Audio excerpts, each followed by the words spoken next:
Menzies, ayer y hoy, aprendiendo del pasado. De Menzies, ayer y hoy. ¿Cómo decirlo?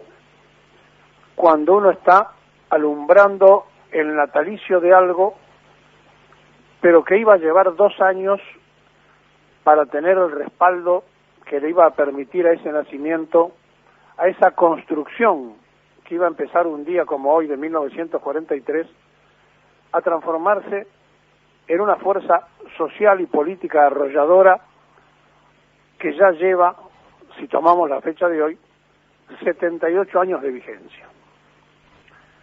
Un día como hoy, se estaba sembrando, si ustedes quieren, el peronismo, estaba naciendo el peronismo sin saber qué era el peronismo. Sí se conocía que un grupo de coroneles, entre los que estaba Perón y Mercante, por supuesto, se habían puesto de acuerdo en una logia, el GOU, el Grupo de Oficiales Unidos, para evitar que lo que iba a ser el segundo golpe de Estado en la Argentina después del 30, quedara en eso, quedara en golpe de Estado. La experiencia que tenía Perón de haber estado como agregado militar en Europa, de haber visto fenómenos como el fascismo, el comunismo y las cosas que estaban ocurriendo en el mundo a nivel social, le iban a servir para que cuando regresara se encontrara con que otra vez el tema era la excusa internacional. En el 30 había sido la hecatombe económica mundial y apareció un golpe de Estado. Allí estaban en las mismas puertas de la Segunda Guerra Mundial. Ustedes escucharon en este programa lo previo al peronismo, el preperonismo, las cosas casi increíbles que vivía la sociedad argentina hasta el 4 de junio del 43, donde empezó a cambiar. Pero claro, después, como un regreso a ese preperonismo, hoy estamos viviendo casi las mismas y similares cosas, a diferencia de una mayor cantidad de habitantes, y en puertas de un mundo que se reordena en el orden mundial, y donde ya ni el comunismo ni el capitalismo le dan respuestas concretas al mundo en ebullición. Y entonces, aquellos que decían, casi coincidiendo con la marcha partidaria de combatir al capital, hoy son potencias capitalistas. ¿Y qué es el capital si no está en función social? Y es la opresión de los pueblos. Entonces, el capital sigue existiendo, algunos creerán que el capitalismo ganó la batalla, pero no es así, porque los dueños de la hegemonía del capitalismo ya no son los mismos. Ya no son los ingleses y los norteamericanos, ahora aparecen los chinos, y así podríamos ir matizando cómo se está generando el nuevo mundo y hasta la nueva Guerra Fría, como termina de decir el viceministro de Defensa ruso, que está alertando al mundo, dice, por el reequipamiento de armas modernas, porque se está preparando para nuevos conflictos. Bien, esto sirve nada más que como introito para que el presente y el pasado tengan mucho que ver y para que pensemos el futuro. Siempre decimos que el presente es un ratito. La vida está compuesta de mucho pasado y de mucho futuro. Y entonces, ¿por qué aquel 4 de junio iba a ser casi fecha constitutiva? ¿Por qué se iba a estar sembrando peronismo? Casi sin saber. Porque ese hombre gravitaba más que el resto de los coroneles, porque tenía más personalidad, porque estaba más formado, porque tenía más información, tenía más carisma, y porque finalmente, con una picardía, él y Mercante, hablaban con sus colegas de armas, y le decían, mirá, somos varios,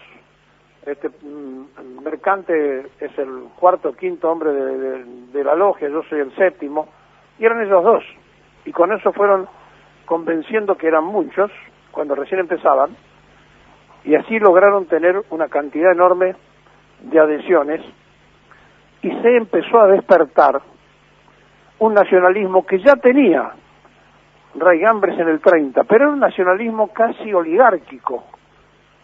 Y con el peronismo aparece el nacionalismo popular, porque si el nacionalismo no es popular, es oligárquico. Y ahí aparece entonces ese fenómeno de transformar el pensamiento del nacionalismo en un tiempo y en un momento donde en el mundo aparecía Alemania con el nacionalsocialismo, el fascismo italiano, y entonces, ¿qué se le decía a Perón? ¿Cómo se lo acusaba a ese movimiento? Que eran amigos del eje, que eran pronazis, y entonces trataron de escribir una historia truculenta y mentirosa para desvirtuar la historia, pero no pudieron. Construyeron la Unión Democrática, pero no pudieron, no les alcanzó. Y fíjense ustedes qué notable. ¿Saben por qué no pudieron? Porque no existía la televisión, que existió gracias a Perón, porque no existía el teléfono celular, apenas había teléfonos, que después, gracias a Perón, hasta hubo teléfonos públicos en la calle para que la gente quedara comunicada, porque no existía una sociedad que pudiera expresarse, porque las mujeres no votaban, y después, gracias a Perón, las mujeres pudieron votar.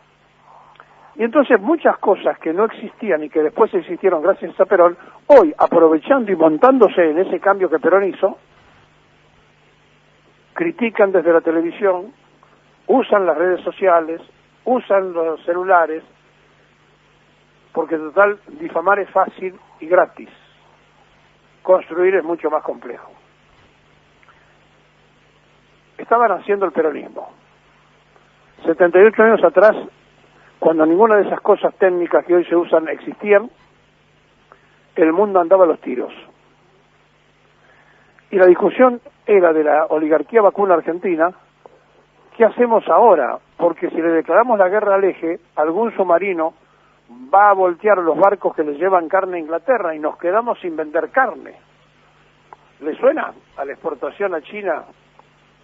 No importa cómo vivamos aquí. Bueno, la obsesión era esa. No se le declaraba la guerra al eje, más allá de la presión de Estados Unidos y de Inglaterra, porque los ingleses tenían que comer.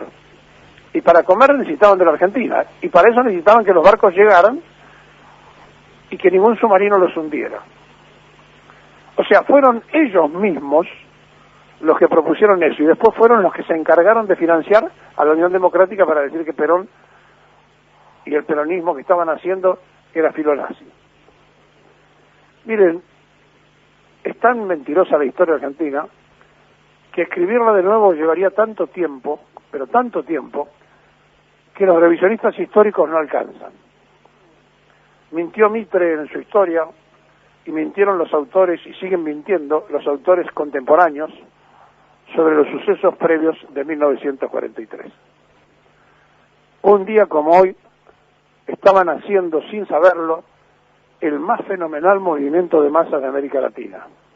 Claro que sin el 17 de octubre eso no hubiera sido nada, hubiera sido un puff más en la historia política nacional. Pero no fue eso porque tuvo bautismo popular. ¿Y por qué tuvo bautismo popular? Y aquí está la clave, porque durante el siglo XX hubo 6 golpes de Estado, si contamos el del 43, pero solo uno, más allá de los pomposos nombres de otros, fue revolucionario, y fue el del 43. El pueblo estaba agradecido, ¿a quién? Al secretario de Trabajo y Provisión, al que le había dicho al trabajador que era un ser humano digno y que merecía ser respetado, al que le había dicho a la oligarquía vacuna que el peón de campo era un ser humano y que tenía que tener un estatuto y que tenía que estar nucleado y defenderlo porque era el trabajador que le permitía a ellos pasear en París. La dignidad laboral, la dignidad del ser humano argentino no tiene ni precio ni explicación. Simplemente fue un fenómeno que se sintió. Por eso, cuando el peronismo se transforma en pasión, cuando la gente más que explicarlo lo siente, y cuando ya no quedan casi fundadores, hoy vamos a recordar en este programa especial el 4 de junio de 1943. Estaban haciendo el más fenomenal movimiento de masas de América Hispana, el peronismo.